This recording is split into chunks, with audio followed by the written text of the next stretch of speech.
Hello বন্ধুরা, স্বাগত আমাদের ইউটিউব চ্যানেলে।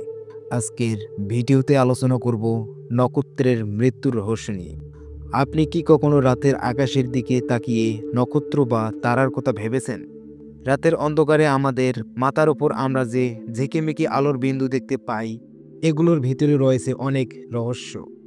সবচেয়ে আকর্ষণীয় রহস্যগুলোর মধ্যে একটি হলো নক্ষত্রের মৃত্যু কিভাবে ঘটে।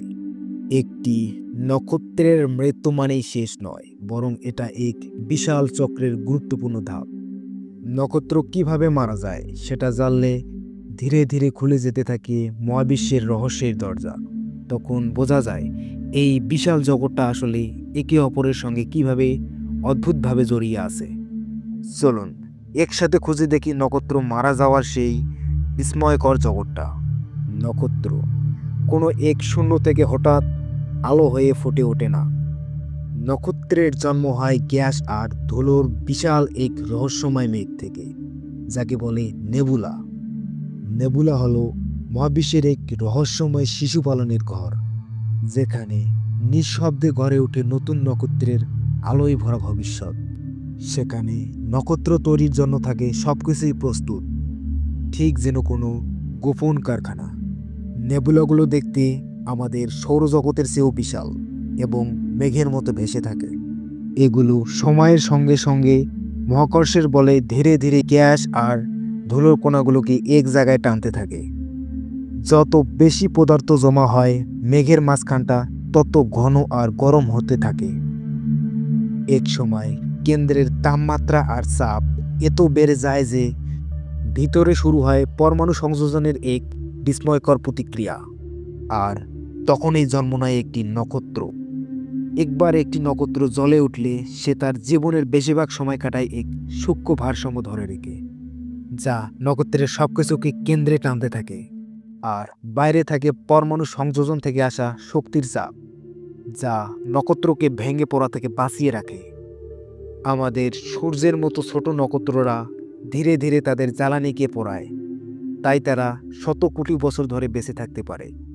কিন্তু বড় নক্ষত্ররা এত বেশি শক্তিশালী হয় যে এরা দ্রুত জ্বালানি শেষ করে ফেলে, মাত্র কয়েক মিলিয়ন বছর। এই বিশাল নক্ষত্রদের ভিতরে থাকে ভয়ঙ্কর চাপ আর তাপ, যা তাদের হাইড্রোজেনকে অবিশ্বাস্য গতিতে পুড়িয়ে ফেলে। একটি নক্ষত্র কিভাবে মারা যাবে সেটা নির্ভর করে তাদের আকারের ওপর। ছোট নক্ষত্রগুলো ধীরে ধীরে নিভে যায় এক নিঃশব্দ বিদায় নিয়ে, আর বড় নক্ষত্ররা মারা যায় বিশাল এক বিস্ফোরণের মধ্য দিয়ে, যেন মহাশূন্যে একটা আলোর ঝলকানি। বিশাল নক্ষত্রগুলো ছোট নক্ষত্রের মতো শান্তভাবে মারা যায় না। এদের মৃত্যু ঘটে এক বিশাল বিস্ফোরণের মধ্য দিয়ে, যাকে বলে সুপারনোভা। সুপারনোভা হলো মহাবিশ্বের সবচেয়ে শক্তিশালী বিস্ফোরণ। কখনো কখনো এই বিস্ফোরণের আলো এতটাই উজ্জ্বল হয় যে পুরো একটি গ্যালাক্সিও কিছু সময়ের জন্য ঝাপসা হয়ে যায়। যখন বিশাল একটি নক্ষত্র তার সমস্ত জ্বালানি পুড়িয়ে ফেলে, তখন তার কেন্দ্রে নিজের ওজনেই ধসে পড়ে। নক্ষত্রের এই ধসে পড়া শুরু হয় মাত্র কয়েক মিলি সেকেন্ডেই, আর তখনই সৃষ্টি হয় এক তীব্র শক ওয়েভ, যা পুরো নক্ষত্রকে ছিন্ন বিচ্ছিন্ন করে ফেলে।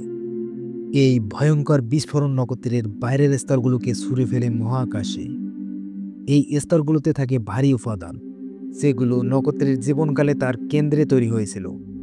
আর আশ্চর্যের বিষয় হলো এই সুপারনোভাগুলোর মধ্যেই মহাবিশ্বে ছড়িয়ে পড়ে এমন সব উপাদান যা জীবনের জন্য একেবারেই প্রয়োজনীয়। অর্থাৎ আমরা যাদের মাধ্যমে বেঁচে আছি, জলকণা, লোহা, কার্বন, এসবই এসেছে কোনো এক বিস্ফোরিত নক্ষত্রের থেকে। তবে মজার বিষয় হলো আপনিও কোনো এক বিস্ফোরিত নক্ষত্রের অংশ। নক্ষত্রের মৃত্যু সম্পর্কে আপনার আরও কোনো প্রশ্ন বা মতামত থাকলে কমেন্টে জানান। ভিডিওটি ভালো লাগলে অবশ্যই লাইক এবং সাবস্ক্রাইব করুন, সাথে বন্ধুদের সাথে শেয়ার করুন।